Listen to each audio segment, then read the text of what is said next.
Picture this. June 22nd, 1941. A German motorized column is moving down a road in Western Soviet Union. Trucks, half-tracks, anti-tank guns, all moving at a steady pace toward their objectives. Then, somebody spots something on the horizon. A shape. Impossibly tall, impossibly wide. A tank, but not like any tank the Germans have ever seen. It looks like someone took a regular tank and then bolted a house on top of it. A tower, a fortress, a moving bunker with a gun barrel sticking out that is thicker than a man's torso. The column stops. The officers look at it through binoculars. They have no idea what it is. They have no idea what gun it is carrying. They have no idea what will happen if they try to shoot at it. So they do the only sensible thing. They stop. They wait. They hope it goes away.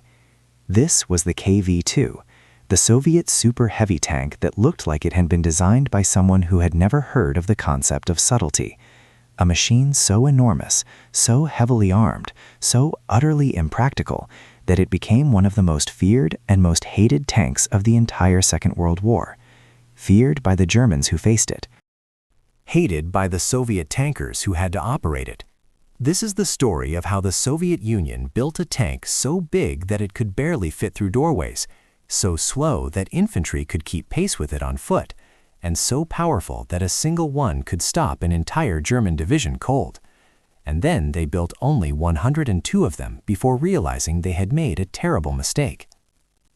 To understand why the Soviet Union decided to build a tank that weighed 103 tons and stood 3.7 meters tall, you have to understand what was happening in Soviet military thinking in the late 1930s. The Soviets had been experimenting with super heavy tanks for years. The idea was simple: build something so heavily armored and so heavily armed that nothing the enemy had could stop it.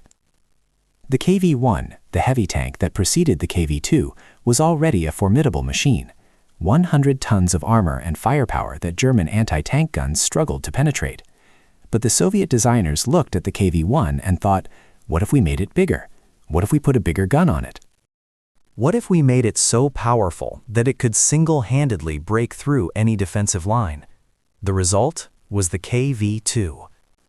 The gun mounted on the KV-2 was a 152mm howitzer. To put this in perspective, this was the same caliber gun used in Soviet field artillery, a gun designed to destroy fortifications and bunkers, not to be mounted on a tank. The muzzle brake alone was the size of a bucket. The recoil was so violent that the entire tank would rock backward when the gun fired. A single round from this weapon could demolish a building. It could penetrate the armor of any German tank then in existence. It could destroy fortified positions that would shrug off smaller caliber rounds. The gun was so powerful that it was almost absurd. Almost. Because the KV-2 was not designed to be subtle, it was designed to be overwhelming.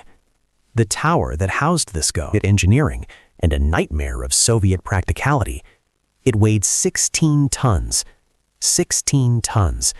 That is more than the entire weight of a Panzer II light tank. The tower was so heavy that it could barely rotate. The turret traverse was glacially slow. To turn the gun from one side to the other took minutes. Minutes. In a tank battle where seconds determine who lives and who dies, minutes might as well be hours. The crew inside the tower was cramped, uncomfortable, and essentially blind. The vision ports were small and limited. The commander could not see much. The gunner could not see much. The loader was working in a space so confined that he could barely move. Operating the KV-2 was like operating a tank while sitting inside a filing cabinet. The armor of the KV-2 was 100mm thick on the frontal plate. This was exceptional protection for 1941. German anti-tank guns that could penetrate the armor of a Panzer IV bounced off the KV-2 like pebbles. The German 37mm anti-tank gun, the standard German anti-tank weapon at the start of the invasion, was completely useless against it. The German 50mm anti-tank gun could penetrate it, but only at very close range, and only if the shot was perfectly placed. The KV-2 was, from the front, nearly impervious to anything the Germans had in the opening months of the invasion. The problem was that the KV-2 was so slow that the Germans could simply go around it. The maximum speed was 17 kilometers per hour on a good road. On soft ground, it was slower. In mud, it was barely mobile at all. A German motorized column could simply bypass the KV-2 and leave it behind, which is exactly what happened most of the time. But sometimes the KV-2 got in the way, and when it did, things got very interesting. There is a famous incident from the early days of the invasion where a single KV-2 held up an entire German motorized column for several hours. The tank was positioned on a road, blocking the German advance. German anti-tank guns could not penetrate it. German tanks could not penetrate it. The Germans had to call in air support. They had to bring up heavier guns. They had to commit significant resources to dealing with a single tank. Eventually, they managed to destroy it, but it took hours, and it cost them. One tank, holding up an entire column. This was the KV-2 at its best. Immobile, slow, barely able to turn its gun, but so heavily armored and so heavily armed that the enemy had no choice but to deal with it. The Finns captured a KV-2 during the Continuation War and spent weeks trying to figure out how to destroy it. They eventually managed to do it, but it required bringing up their heaviest guns and coordinating a complex ambush. The captured KV-2 became something of a legend in Finnish military circles, a machine so formidable that it took an entire nation's worth of effort to kill one. The Finns were not impressed by the KV-2's speed or maneuverability. They were impressed by its sheer refusal to die. Soviet tankers, on the other hand, hated the KV-2. They hated it with a passion that is almost palpable in the historical records. The tank was slow. The tank was cramped. The tank was difficult to operate. The turret was so heavy that it could barely rotate. The gun was so powerful that the recoil would throw the entire tank off balance. The visibility was terrible.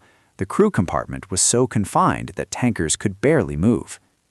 Soviet tankers preferred the KV-1, which was almost as well protected, but significantly more mobile and much easier to operate. The KV-2 was a weapon designed by people who had never actually had to operate a tank in combat. It was a weapon designed by people who thought bigger was always better. It was a weapon that looked impressive on paper and was a nightmare in practice. The production numbers of the KV-2 tell the story of a weapon that was fundamentally flawed.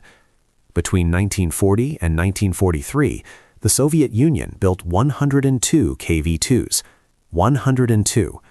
For comparison, the Soviets built thousands of T-34s, thousands of KV-1s, but only 102 KV-2s. The Soviet military quickly realized that the KV-2 was not the answer to their problems. It was too slow, it was too cramped, it was too difficult to operate, it was too expensive to build. By 1942, the KV-2 was being phased out of production. By 1943, it was essentially gone from the front lines. The experiment had failed. The Soviets had learned their lesson. Bigger was not always better. The KV-2 represents something important about military engineering. It represents the idea that if you just make something bigger and more powerful, it will be better.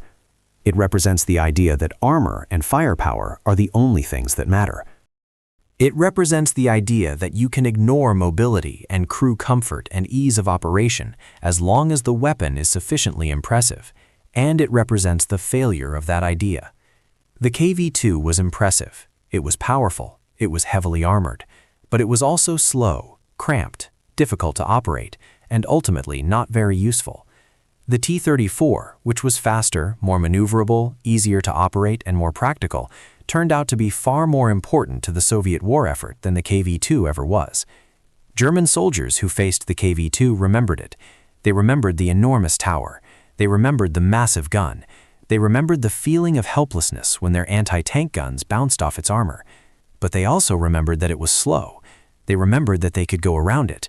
They remembered that it was more of a curiosity than a genuine threat.